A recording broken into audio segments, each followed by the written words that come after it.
So, okay.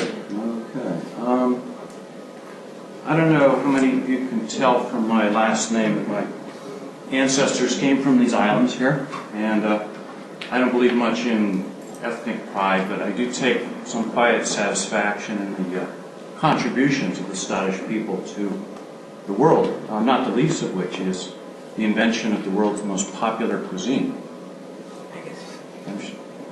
Well, come on, surely you've heard of McDonald's. I'm going to talk very briefly about SIGAPL, not to give too much away, but it's a eulogy. And then I'm going to talk about J and APL and how they're similar and how they're different. And I'm going to wind up by talking a little bit about my New York City J users group, which is a fun thing. And then end up on a web page I'm working on for the ACM about Ken Iverson. So, briefly, for SIGAPL, I don't know if people know, we've been dechartered, we've been folded into SIGPlan, programming languages. I'd like to tell you that we have an active bunch of volunteers, that we're putting together a committee for the Iverson Award, that we're about to publish the 2007 proceedings, but none of these things is true. So, we have about 4 of us who do anything at all, and it's really hard to get much done with 4 people who have full-time jobs. I've taken over maintaining the web page, so this conference is on it. The conference in Princeton is mentioned, but it's not a very active page. And that's kind of it. I had a little poem here, which maybe I'll give you at the end. It's sort of a eulogy, but let's get into the more interesting stuff. Now, I was inspired, and it's interesting, a lot of you set me up, people that spoke before me. There's a lot of points that I can touch on in common with what we've been talking about here. There was this programming challenge on the net, and these sort of things are very popular. They're simple little problems, and people solve them. And this one was interesting because it had a lot of APL and J solutions, and it actually provides me a good example for a starting point for comparison between the languages, comparing 2 of the solutions that initially look very different, but actually have a lot of similarity between them.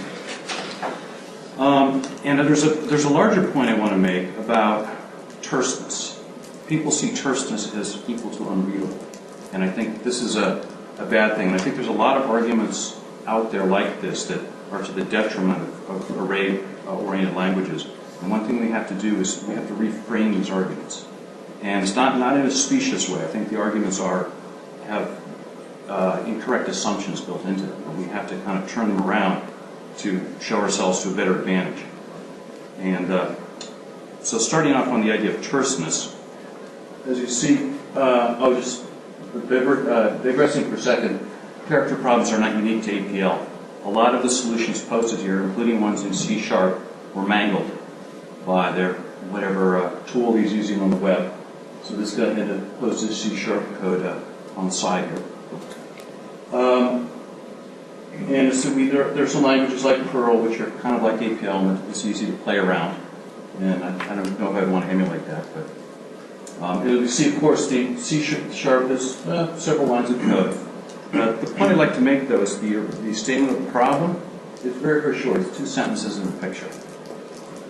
And why it should take this much code is a question we should start to challenge, because people think that's perfectly acceptable. So, for instance, here, this fellow posts a short Python solution and apologizes for the brevity. He says, "Lord, forgive me." Excuse me, I'll get my pointer. And the one on the right there is a closure version, which is apparently some variant of Lisp. And he thinks it's great because it's readable and it's only 44 lines long.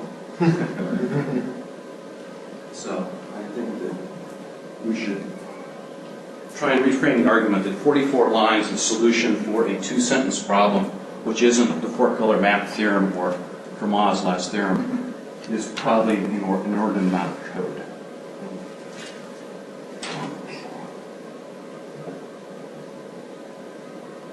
And also at the end here, it talks about, I don't know if you can read this, is 100% thread safe and easily parallelizable. Well, that's great, but it's just drawing a little diamond in pairs. And you get these things all the time. There's people talking about how fast their little diamond builder will run. Who cares? It's not a weather simulation. So this fellow, Michael Bass, was posted the first APL solution in Dialog. And you see it's a nice little one-liner dynamic function. David Leaptag posted an APL solution. It's not a one-liner. He says, I like comments better than brevity. So even within the APL community, we reinforce this idea that short equals unreadable. And I hope to show at the end how this doesn't have to be the case and shouldn't be the case. I mean, terse things can actually be much more readable for purposes of actually getting things done. On this side, we see something from Rick Sherlock in J.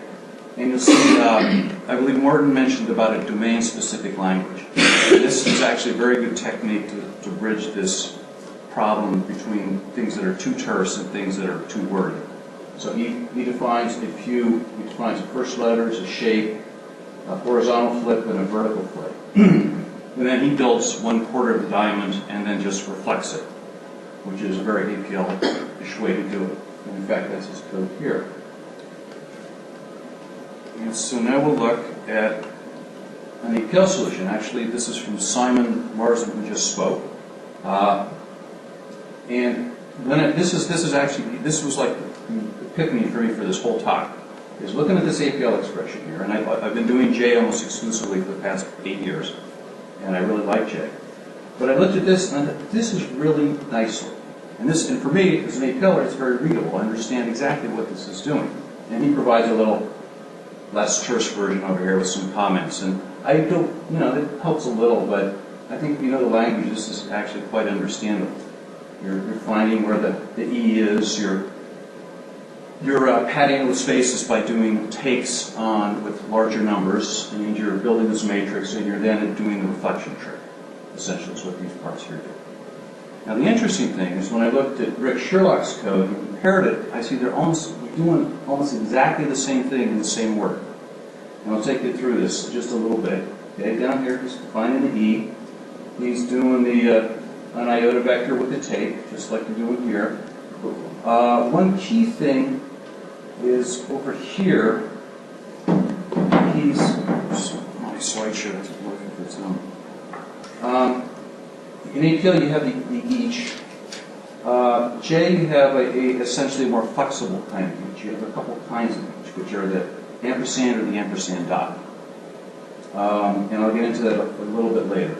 So the 65 take is he's taking the alphabet off the ASCII, off the full character set, and I guess you have this quad A, which is something new to me, but I guess that's just the alphabet. And essentially, he's doing exactly the same thing. He's doing the flip in one direction on one axis and the flip on the other axis. Now you notice he's using, for an APL, you have two symbols to do that. In J, we have the same symbol, but we put a little stuff on it to make it flip along the other axis. And I think that's actually kind of neater than even though the two symbols are very nice in terms of being visually indicative, this way of having this underlying connection between the same symbols is in some senses more powerful, I believe. Okay, and just to show you what then happens, and this happens a lot, so that the guy with the closure told you it was parallelizable and thread safe. But the APL people say, actually this is a more general solution here. The complexity has to do with the structure of ASCII. In fact, if you do this with numbers instead of letters, it's much more generalizable. Then we got Morton chiming in here with a really short little thing, and he points out that this is also generalizable to multiple levels. And I suggest this is something APLers do because the problem is so trivial. But once you've done it, you think, how could I enhance this? And it's easy to generalize it because you just spent so little work doing the original thing, and the languages lend itself to this sort of generalization. I'm going to skip what Tracy Harms intended. That was another submission. I'm going to point out, here's where I point out some of the things that are common to languages. They both have these major disadvantages. They're both well thought out, compact, efficient, rich notations. Major disadvantages. They're both symbolic instead of lexical. They embody high-level computing constructs. they have consistent grammars, and they have a simple order of operations. Huge, huge disadvantages. Okay, this is an American expression. It means what the heck. You have to silent. And it blows my mind that, we all know these aren't disadvantages, but people don't seem to understand. And this is how we have to frame the arguments. We have to bring these points up. That these aren't disadvantages, these are huge advantages. And I came up with this analogy that the whole computing world has been built up. And somewhere early on, they decided that doorways should be 3 feet high. And so they laughed at us because we want to walk upright and keep running into the doorway. They want us to crawl around on our hands and knees like they're doing. And I think we're silly for trying to stand upright. And I came up with this analogy. I've got some little pictures here. But I also found this thing from a pattern language, which is a Christopher Alexander's architect, and he has these great ideas about building that have been taken up by a lot of the object-oriented community building patterns. But I thought this one was very funny because he's telling us, I don't know if you can read this. Instead of taking it for granted that doors are simply 6'8" rectangular openings to pass through, make at least some of your doorways low enough so that the act of going through a door is a deliberate, thoughtful passage from one place to another, especially at the entrance to a house, the entrance to a private room, or a fire corner. Make the doorway lower than usual, perhaps even as low as 5'8", which is about how tall that is. Which, maybe that works for buildings. It's kind of stupid in general, I think. Okay, so we have a sort of common enemies there. But there are some very important differences between J and APL. And when I came to J from an APL background, at first I thought, oh, this is a lot like APL. And there are a lot of similarities. Then once you get into it, your knowledge of APL starts to trip you up because there's some very profound differences. And a lot of these relate to some of the topics we've already been talking about today. So, J uses ASCII. That is such a... If you've been putting this presentation together, getting some of the APL to work, the characters, things messed up. Just moving from an RTF file to a doc file, that messed up my little APL phrase. In fact, I've done this whole presentation as pictures. This is just a slideshow with pictures, so I don't have to deal with the character problems. In J, we have nouns, verbs, adverbs, and conjunctions, where in APL you have data, functions, and operators. And they seem, superficially, they're very similar. Nouns are data, verbs take nouns as arguments, adverbs take nouns and verbs as arguments, the same way operators take data and functions as arguments. Then you have conjunctions for combining verbs. And let me see. And these things I won't be able to get into too much. I'm going to talk just very briefly about, we have scripts versus workspaces, we have an explicit rank versus implicit rank, and we have explicit versus tacit definition. This is a whole huge subject. There's a giant debate going on right now in the J forum about it. I can only just barely touch on it. And verb trains, which is actually related to it. So here, one of the advantages, I really love the APL character set, but one of the advantages of using ASCII, well, there's an obvious huge advantage that if you've ever dealt with APL, you know what that is. It's easy to do things with the rest of the world. But there's another advantage in that the characters and the very carefully chosen symbols J uses, they show you deep and uncommon connections between words. This is actually a quote from Roger on Remembering Ken Iverson, where he gave out the copies of the American Heritage Dictionary, encouraged people to find deep connections in language. And I don't know if you can read this well. This is a little piece from the J vocabulary page. So the first column, you've got the unadorned symbol. The second column, you've got the symbol with a dot after it. The third column, you've got the symbol with a colon after it. And there's a relation. These start out as very simple meanings, and they get more complex as you go over. And there's all these connections between, okay, if you have plus, let me explain this is the monadic case, dot the dyadic case. So monadic plus is conjugate, which only helps with complex numbers. So monadic plus dot gives you the real and imaginary parts. Again, it relates to complex numbers. Monadic dyadic plus dot gives you either or, if you're dealing with Booleans, or greatest common denominator.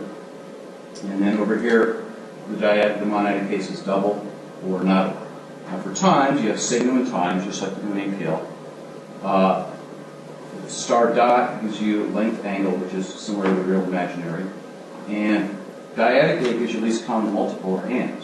Now the interesting thing about those is GCD for 0 and 1 and LCM for 0 and 1 give you the same answers as AND and OR. So it's a very nice continuum and a relation between these sorts of things. And it's also a little aid to memory. You're trying to remember which is which. The plus guy gives you smaller numbers and the times guy gives you bigger numbers, just like plus and times. And I don't think I will touch on that too much.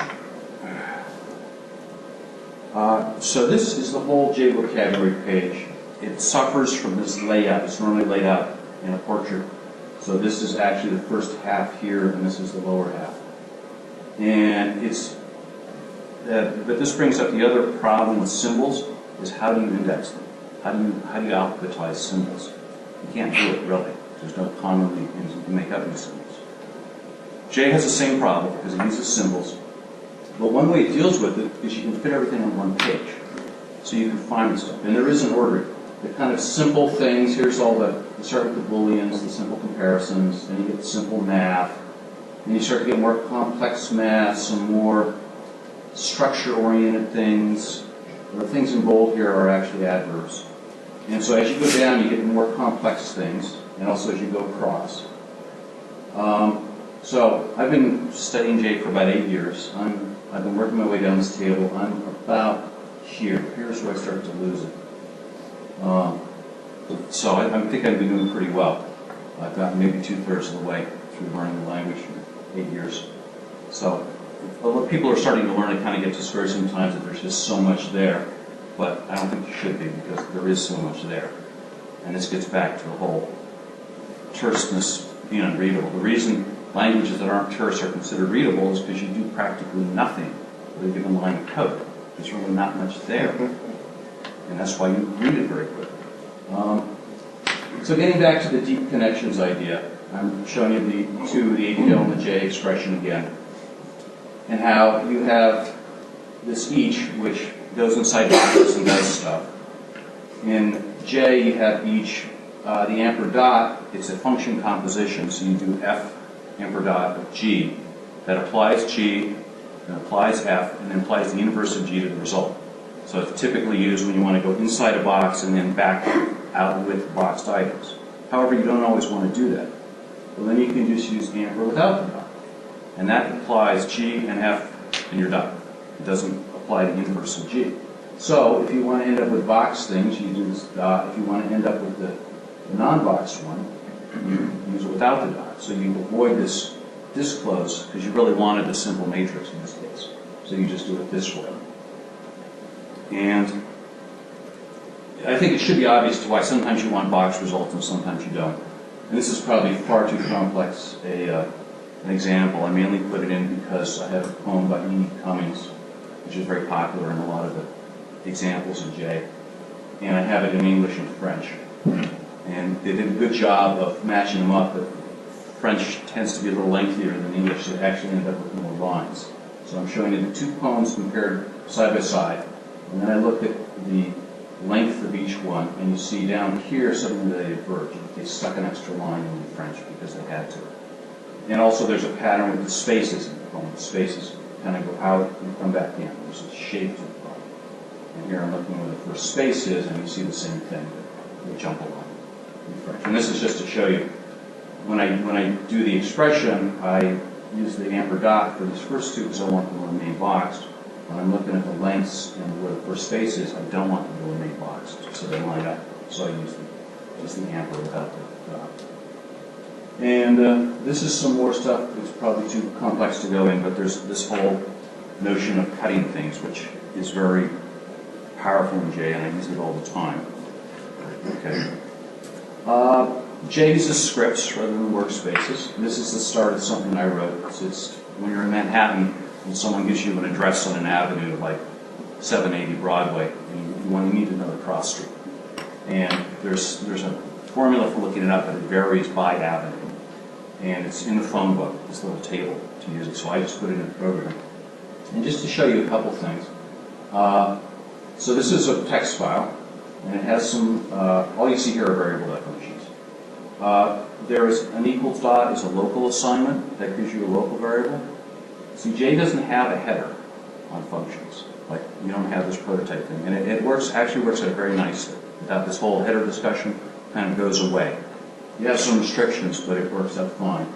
And I have some globals, which I follow the convention of making them all caps, but they had equals colon to define them. And so I define these. Up here, I made a namespace called Manhattan, which I'm comfortable using globals because they're nicely segregated in their own namespace. And this also is a little GUI application. So when you run this, you pop up this little box, you enter the address, and it gives you the cross street. And so that's nice. But the nice thing about Workspaces is you have your data in it. And in J, you either have to define the data in your script or something else. And so sometimes you have a complicated piece of data and you don't want to have to redefine it. So I wrote a simple little thing I call WS. It's a namespace for Workspace. And essentially it just lets you store variables on file. It stores them in J internal format, so it's very fast to put them out and read them back. And so this kind of gave me the one other thing I liked from Workspaces, and I haven't missed them since, now that I can do this. So here I store a directory of all my JPEG files. It's relatively complex. I overwrite it with something, and then I save it, overwrite it, read it back. And here on you see on my disk, I have a file out there with a directory that tells me what my variables are. And that's, for me, has been fine as far as substituting for what a workspace gives me. J has a package manager, handle updates to all the numerous add-ons, which are things that people have written. It's very nice. It goes in, sees what I have, sees my installed version, sees if the latest version is higher, gives me a checkbox. I can hit a button, it goes out to the net, pulls in all these things, installs them, it's all done. It just happens. J has some a lot of labs and such, which are very nice, and some demos. There's a lot of books written on J. You have some that are strictly online. You have some that are both online and available for print on demand. And if you haven't seen this print on demand, I found it very impressive. For $20, you get a very professional-looking copy of a book. This is J for C programmers. It's probably the most popular intro book in the J community for newbies. And you just send your $20 to Lulu, and they ship your book a few days later. It works very nicely. There's some more traditional ones. Cliffwriter has a great book, Fractals and Visualization. Some older ones, Howard Peely has an intro, a big sort of a college textbook with a lot of examples. This is an older one by Norm Thompson, which has a lot of stuff.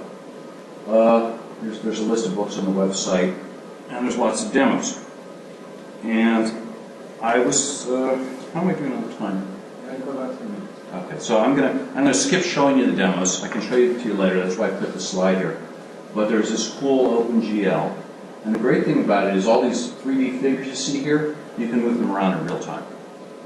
And you can hit a button here, and it will show you the code that did it. You can go in, you can change that code. So here, we show the Earth and the Moon orbiting the Sun.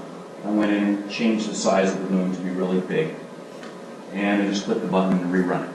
And it's great for you see this complicated OpenGL stuff, you don't understand it, but you can play around with it. And that's the way people learn stuff, is by doing it. Did the Earth go around the Moon then? Did the Earth go around the Moon? No, it's all fixed. It's not actually doing gravitational computations. It's just making things spin around each other. And there's a cool, and J has a huge variety of built-in plotting stuff. It's an external thing you load, and it works very nicely. The life demo. Okay, so since I have 10 minutes, I'm going to really run through this. This is the intro on the J pages. It's very comprehensive. It's really about 10 pages. If you read and understand them, pretty much know the language. It's not that easy because it is dense stuff. The big thing in terms of differences with APL is you have these 6 parts of speech, which I alluded to before. And we have basic thing or nouns.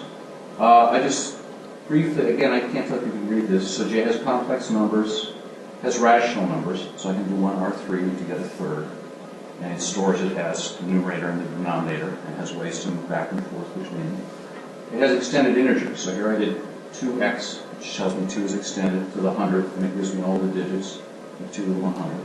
It works for integers, it's not floating points, a whole separate problem. It has infinity. Infinity matches the reciprocal of 0, that's true. It has negative infinity. It has indeterminate, which is this NA thing we're talking about. Now you notice, and this is, I think this is relatively new, right? That indeterminate does not equal itself. It used to be different. And this actually makes tremendous sense. This is, I think Roger hashed this out and eventually figured out this is the consistent way to handle indeterminate, is it doesn't equal itself, because you don't know what it is. So how can you say that it's equal to itself? It isn't a thing, it is indeterminate. It is not a number. And in fact, you now get not a number of errors for things that used to return indeterminate before you made this change. But that's really the right, I think, the right way to handle it. You have the built-in high and E and base notation, which Bob had mentioned about the base stuff. These are kind of nice, but I think, as you mentioned, Roger wouldn't do them now if we did them, they're nice to have, but I wouldn't mind if they weren't there. And there's an old thing about the size of an interpreter is equal to the square of the number of data types. And it probably doesn't quite apply here, but I think if you run into that, you'll find you won't be thrown in nice little things like this. There's a saying about systems development is like sex.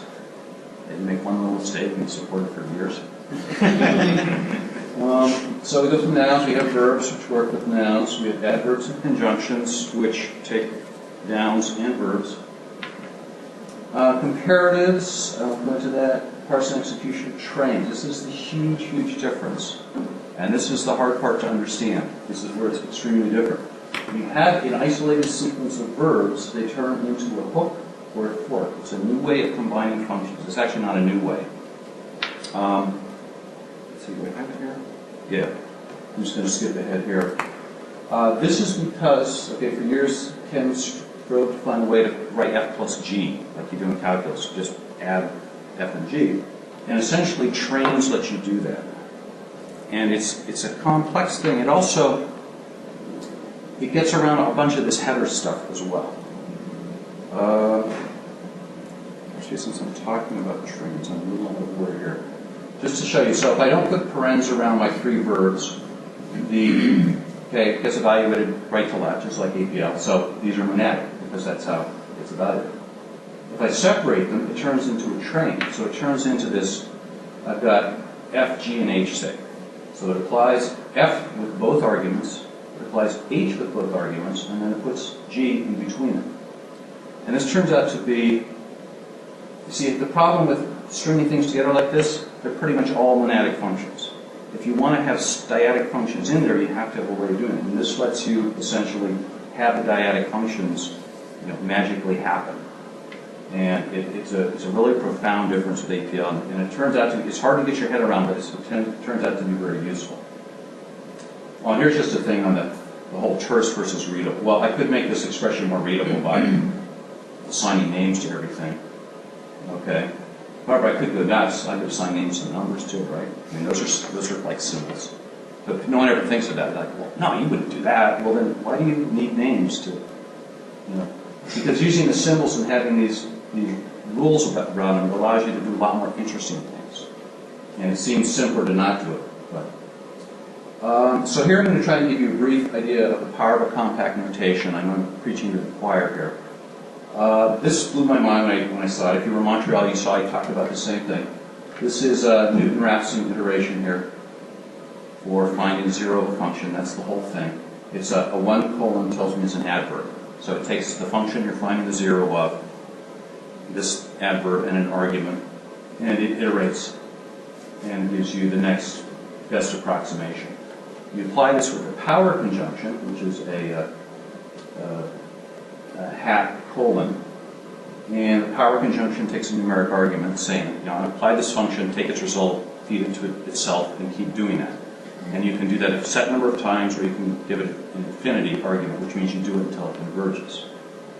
And so you do that, and here's you're finding the square root of 2 using the Newton iteration. And just to show you, here's the line's broken here, but this is bisection. That's a bisection solver. It's all in one line. And this is incredibly useful. I use it here to do the inverse of the cumulative normal distribution. And it's just, as you see, most of the code it's unstable around the inflection point. So most of the code is actually dealing with that. And then I just make a function and apply the solver, and I'm done. And so it's a fairly complex thing, and it's probably wordier than it needs to be. Okay, an example of how you try and bridge this gap between terse things being unreadable is you can do this domain-specific language. So here's something I did for it. We have a database of loan IDs, mortgage-backed loans, which are not unique because these were originated all over the world by different companies, so there's no unique ID. So to have a database, you have to come up with a unique ID. And someone had the idea, oh, we should have a CheckDigit. A CheckDigit guards you against single character errors in your long, unreadable identifier. And they set about implementing CheckDigit where I work, and they did it wrong. And it's funny because I saw that, I was just about to leave the project, I saw that, I wrote it in J, and I showed some of the people who were still on, and they noticed that the answers disagreed. And now it's turned into this whole huge battle because the programmers refused to admit that they got it wrong. And so I'm trying to show them, so I cobbled up this thing here. I show you the derivation by the spec, and here's an example. This is the actual spec. And here, the whole spec is that it's this. It's like these few lines here. That's the whole spec. And of course, they probably have pages of code to do that. So I showed you the spec derivation, and I showed you the current derivation because I replicated how they do it. And I show that it actually gives you an answer that disagrees with the second example in the spec. Their method is giving you 8, the spec gives you 3. And so far I've been losing this argument. So here I'll show you my code. I define some cover functions, a little domain-specific thing for some basic things I do. And then here's the two verbs. Here's the spec, and here's the current. And you can look at this, and you can see where they're different, okay? Right here, there's something called single digit. That's where you break your multi-digit numbers into single digits prior to adding them up. So you take the number 18, break that into 1 plus 8. So there's a single digit function. And you see what they're doing is after they look up the numbers, they break them into single digits. Then they double every other one. And then they do the single digit thing again and add them up. The correct spec is to double every other one, then do the single digits, then add them up, take the 10 modulus. Interestingly enough, the spec says you don't just take the 10 modulus, you take the complement. They don't tell you what the complement means. The complement looks like 10 minus the 10 modulus. The problem is 10 modulus gives you 0 to 9. If you happen to get 0, 10 minus 0 gives you 10, which is 2 digits. Okay, so obviously the complement, and I figured, oh, they really meant to mean that's 0. So I put that into my version of it. But the problem is that not only are these guys wrong, they're giving you 2 check digits in some cases. I have a suggestion that in the 2 different main versions, line up the parts of the same. I actually thought of that, but at 1:30 last night I didn't want to. Yeah, that makes sense. But the major point is here that this makes it much clearer the difference between these 2 algorithms as opposed to they probably have a page or 2 in this, and trying to compare a page or 2, you can't do it. And this sort of thing is easy to do. I'm sure we've all done this sort of thing: is define some words, and then your top level algorithm is using a few words, and it becomes much simpler to do that. So moving right along, New York City J Users Group. We meet monthly. We talk about J, we drink beer. We had a corporate sponsor, a company that uses J. Every 3 months we go over to Hoboken, and Pepe supplies us with the beer and the sushi, and also a nice meeting room where we can demo stuff. We try and write up the meetings on the wiki. So you go to the J Wiki and you find some more or less up-to-date record of our meetings. And I know a lot of people on the forum have expressed envy, which I'm really glad to see, that they're not in New York and they can't participate in this. But it's very important to have these communities, and that's really what it's really the basis of a language. I go to New York City as a Perl mongers group, and I do very little Perl, but it's the same sort of people as APL people, and their main object is to get together and drink beer. They don't even talk about Perl. In fact, if you put a technical question on the bulletin board, they flame you because it's entirely a social thing. And it's actually a very good antidote because most techies tend to be very antisocial. So it's good to have this thing to force them to get together and be social. And we can't underestimate that, the value of that community. Finally, I've been working, okay, I mentioned that the SIGAPL was dead. And now, since I've been doing the e-Cummings, I'll give you my little eulogy. It's based on the e-Cummings poem. SIGAPL is defunct. It used to ride a water-smooth silver mainframe and give 1, 2, 3, 4, 5 conferences just like that. Jesus, it was a fun ride. But what I'd like to know now is, how do you like your blue-eyed boy, Mr. SIGPlan? If you know the poem, it makes more sense. But anyway, it's not quite dead, because, well, we still have the web page going. And I'm working on something. They're doing a ACM Touring Award winners. All the ACM award winners are getting a page. And it's a pilot effort right now, so I wanted to jump in and make sure we got represented. So there's a format they give you, and I'm just going to briefly run you through it, and I'd like some feedback because I've gotten toward the end, and I wouldn't mind, people's suggestions. So the initial aid's very straightforward. You give their touring lecture. Roger was very helpful on putting up an HTML version of that because the APL character set's a big pain in the butt to get up on the web. There's an impact section, there's a biography. This was fun.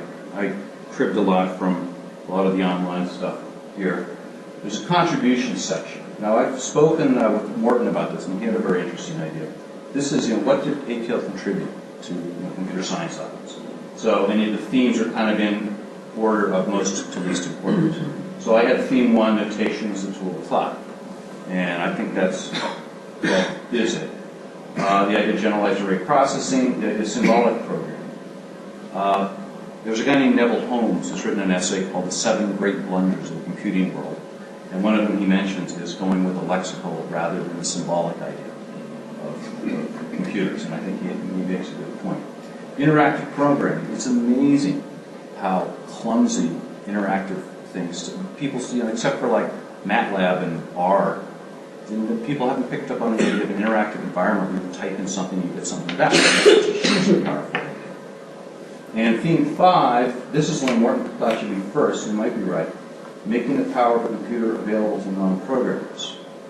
And part of what I'd like your help is I give the example, the mathematics of the Cox and Rubinstein book on options theory, which was written in the 70s. I believe they did their math in APL, because there's a mention in the index. I don't really have confirmation on this, but it makes a lot of sense, because they're developing this complicated options theory, which is too complicated to explain to programmers. They needed to program themselves, but computers were too hard to use. They found APL, and they did it there. And so I believe this is true, but I don't have definite confirmation if anyone knows. You need to stop wrapping up. You need to wrap up. Okay, this is the last slide. There's a system section. You see I haven't filled it in. This is where, for all you vendors of APL, you all go here, as I was just informed. This means systems written in APL or APL systems. So even maybe some historical ones that are defunct, but certainly all the current ones. So everyone should send me a little, maybe 1 line or so of how you want your particular APL to be in there, and I'll be happy to accommodate you. And that's about it. Just to wrap up, the important things are reframing the argument. Terseness is a huge advantage. One I didn't go into, execution speed is almost irrelevant for most of what you do. The critical path is development time. And time and again, programmers talk about how fast they made their, they spent 12 hours shaving microseconds off their code. So what? And it's usually something like that diamond thing, which is a trivial thing. And that's not the important thing to say, it's the development time. And the community also is very important. I think that's it. Okay. Thank you very much.